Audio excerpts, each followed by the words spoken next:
My name is Margaux. I come from France. I arrived 9 months ago and I'm here for an exchange. I decided to come here because I really wanted to see a little bit more of the world and discover new things, meet new people.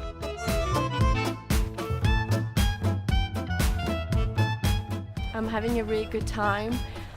School is very different from France, but I really like it.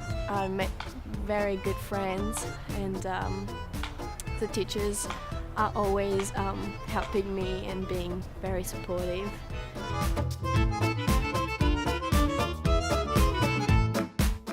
Coming here helped me improve my English. I feel like my accent is much better.